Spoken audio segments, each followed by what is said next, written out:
September 3rd, 1944, 8:10 a.m. near the Meuse River, Belgium. The air is thick with smoke, dust, and the crack of German machine guns. Every step across the open field is a gamble with death. American infantry hug the ground. Trapped behind a shallow ditch as bullets tear through grass only inches above their helmets. Ahead, a concealed German strongpoint dominates the battlefield. Anyone who stands is cut down within seconds. Then one man rises. Captain Matt Urban doesn't hesitate. In each hand, he grips a grenade. His uniform is stained with mud and dried blood. One of his legs has already been shattered in an earlier battle, a wound that should have sent him home for good. Instead, he sprints directly toward the enemy, closing the distance with every impossible stride as machine gun fire rips the earth apart around him. His soldiers stare in disbelief. They've seen this before. Again and again, Urban is reported wounded. Again and again, he somehow returns. Every time the Germans think they've stopped him, he appears somewhere else on the front line, leading another attack. Among the men, whispers follow him through France and into Belgium. The ghost. But even ghosts can bleed. A sudden burst of automatic fire slams into him. One round tears through his throat. Another sends him crashing to the ground. Medics race forward, convinced they've reached him too late. A priest kneels beside the fallen captain and begins the last rites. For everyone watching, the story is over. Except it isn't. Moments later, the man they believe is dying opens his eyes. Unable to speak, refusing to surrender, he struggles to direct the battle anyway. As shells explode overhead and the fight rages on, Captain Matt Urban refuses to let a single bullet decide the fate of his men. It sounds impossible. It almost was. But to understand how one officer earned the nickname the Ghost, we have to go back. The story doesn't begin in Belgium. It begins years before the bullets, before the medals, before anyone calls him the Ghost. Matt Urban is born on August 25, 1919, in Buffalo, New York, the son of Polish immigrants who know hardship better than comfort. Discipline comes early. So does determination. Friends remember a young man who refuses to quit at anything, whether it's school, sports, or the smallest challenge. If someone tells him something can't be done, he takes it as a personal invitation. By the time America enters the Second World War after Pearl Harbor, Urban is already wearing the uniform of the U.S. Army. He doesn't ask for an easy assignment. He chooses the infantry. It is the branch where casualties are measured in companies instead of individuals. Every hill, every hedgerow, every ruined farmhouse must be taken on foot. Victory depends on ordinary soldiers advancing into extraordinary danger. Urban embraces it. Commissioned as an officer in the 60th Infantry Regiment, 9th Infantry Division, he quickly earns the respect of the men under his command. He never leads from behind. If there is danger ahead, he is already walking toward it before giving the order. His soldiers notice something unusual. Their captain never asks them to do anything he isn't willing to do first. That trust will soon be tested. In June 1944, Allied forces storm the beaches of Normandy. The landings are only the beginning. Beyond the sand lies a maze of ancient hedgerows, the Norman bocage. Thick earthen banks, dense brush, and narrow lanes create perfect offensive positions.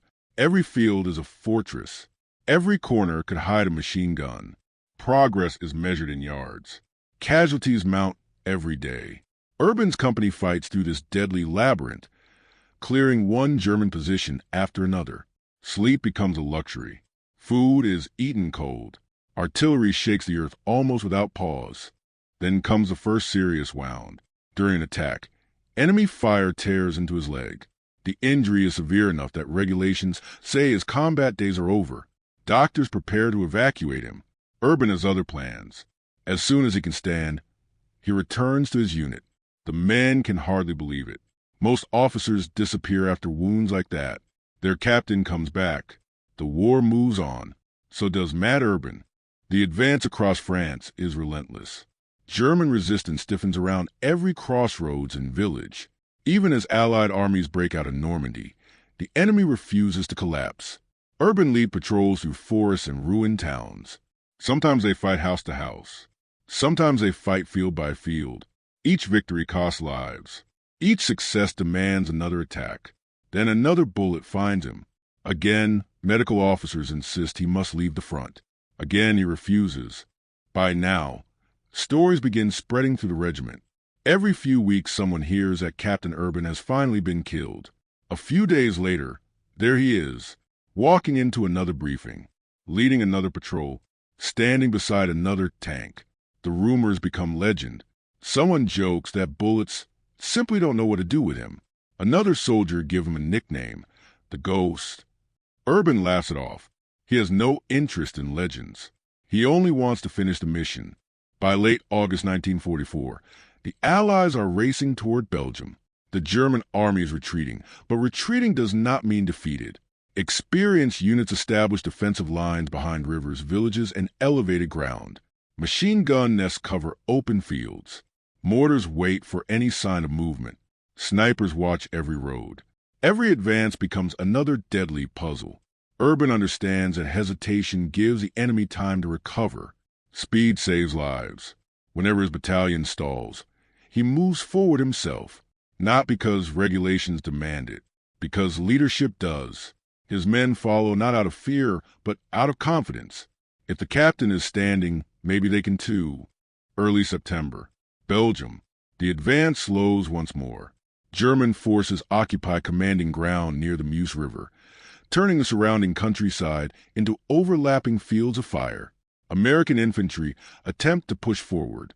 Machine guns stop them instantly. Mortar shells begin walking across the fields. Anyone caught standing becomes an easy target. The attack freezes. Minutes feel like hours. Every delay gives German defenders more time to reinforce. Urban studies the battlefield. The machine gun position is the key. As long as it survives, no one moves. He gathers several grenades, checks his weapon, looks toward his men, and gives only a simple command: "Cover me." Then he climbs out of cover. The first burst of enemy fire erupts almost immediately. Bullets snap past his shoulders. Dirt explodes beneath his boots. He keeps running. 50 yards. 40. 30. German gunners adjust their aim, but he reaches throwing distance. One grenade leaves his hand. Then another. The explosions shatter the machine gun position, and for a brief moment the firing stops. American soldiers surge forward. Then another hidden German weapon opens fire. One round strikes Urban's neck. Another tears through his throat. He collapses instantly. Medics race toward him as a Catholic chaplain begins the Last Rites. Everyone believes the battle has claimed him at last. But moments later, Urban opens his eyes. Unable to speak, barely alive, he still refuses to stop bleeding. Once again, the ghost refuses to disappear. The battle near the Meuse River does not end with Captain Matt Urban's final charge. His men continue the attack, inspired by the example they have witnessed with their own eyes. The German position is broken, and the Allied advance presses deeper into Belgium. But for Urban, the war is finally over. The wound to his throat is too severe. After surviving countless battles and returning to front again and again, this time there is no coming back. By the end of the war, Matt Urban has been wounded 7 times in combat. Each injury is serious enough to end the career of almost any soldier. Yet each time, until that final wound, he returns to lead from the front. It is this extraordinary determination that earns him the nickname his men never forget, the Ghost. For decades, however, much of his heroism remains buried beneath paperwork and forgotten recommendations. The chaos of war scatters records. Witnesses move on with their lives. One of America's most remarkable combat leaders quietly fades into history. Then, nearly 4 decades later, the truth finally catches up. In 1980, President Jimmy Carter presents Captain Matt Urban with the Medal of Honor, the nation's highest award for valor. The recognition comes 35 years late, but it confirms what the soldiers of the 9th Infantry Division had known all along.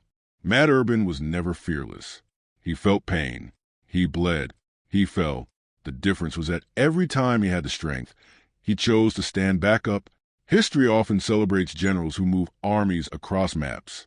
But wars are also shaped by captains who refuse to leave their men, by leaders who run toward gunfire when every instinct says to run away, and by ordinary human beings who perform extraordinary acts because someone else is counting on them.